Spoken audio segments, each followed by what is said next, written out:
the laws are favorable to women, but the government is not implementing it at all. This is a platform for these government officials who are going to be part of this meeting to really be put to have commitments into doing something in changing the story of women and land. My motivation of taking part in the Kilimanjaro initiative was, my passion to see the voices of the rural women heard. Looking through the commitments and the pace at which these countries are implementing or domesticating the Charter.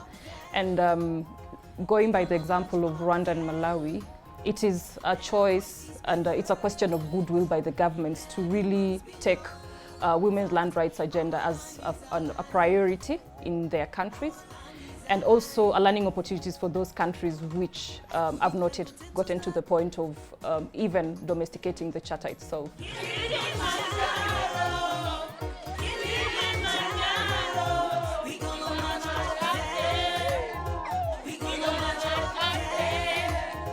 Leo madai yetu hayapo kama Tanzania. Madai yetu yanakuwa kama ni Afrika na dunia kwa ujumla. Kwa hiyo tunawakilisha wanawake wa Tanzania, wa Afrika na wa dunia nzima kwamba tuna haki ya kumiliki ardhi na tuna haki ya kumiliki rasilimali za taifa letu, za mataifa yetu. Sisi kama wanawake si kwa kutumia tu ardhi, tumetumia miaka mingi. Tunalima kila siku, tunazalisha, lakini mwisho wa siku hatuna maamuzi na ile ardhi. Madai yetu tuliyakabidhi kwenye serikali yetu, na serikali yetu ya Tanzania imechukua hatua mbalimbali kuhakikisha wanawake wanamiliki ardhi. Bado kuna changamoto za wanawake kumiliki ardhi. Baadhi ya mila na desturi, baadhi ya makabila hawajakubali kuwa wanawake wamiliki ardhi.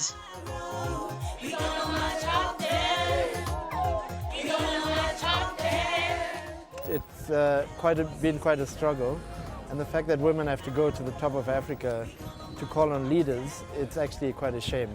They've come here basically to send a message to decision makers, right? People in power who should be working for them, not for multinational companies. So big chunks of land from Africa are being sold. There's land grabs happening and so on. And governments should be working for the women. A lot of the struggles still remain. A lot of women, small-scale farmers are still struggle with access to land. You look at climate change and how communities are struggling to adapt to the impacts of climate change.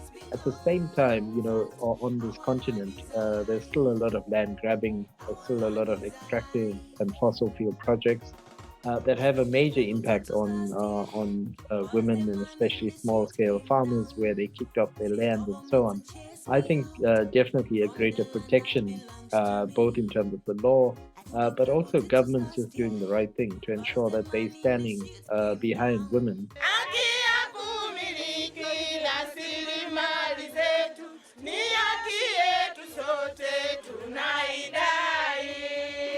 If you go to the land board, you'll get that this person has the title, but accessing it is a bit difficult.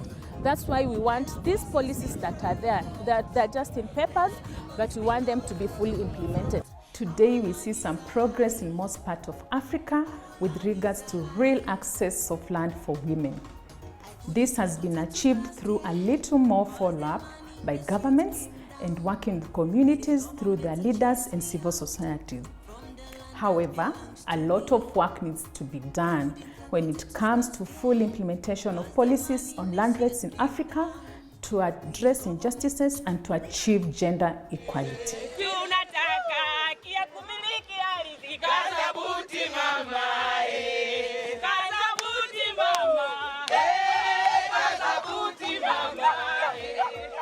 We do most of the activities on the land, yet when policies and issues are being made concerning land, we lack on the table. It's only the men who are there. Because possibly there are more opportunities to be there. Now we feel like it's time to wake up so that we show them we are here. Recognize us, use us, we have the brains, we have the IQ, we can do it. So the major reason why we are up this hill this morning is particularly to come and let Africa know that we are demanding for our own land right. We are having a serious change towards land inheritance for women because currently the Supreme Court has ruled and it is to the favor of our women. Not only that, the House of Assembly has legislated the ownership of land for women. It has been passed into law, although most of our women have never assessed that. But we know that gradually it will go to every house because it's not an easy exercise, but we know that it can come to pass with our serious effort and work. Kilimanjaro, we gonna march up there. We gonna march up there.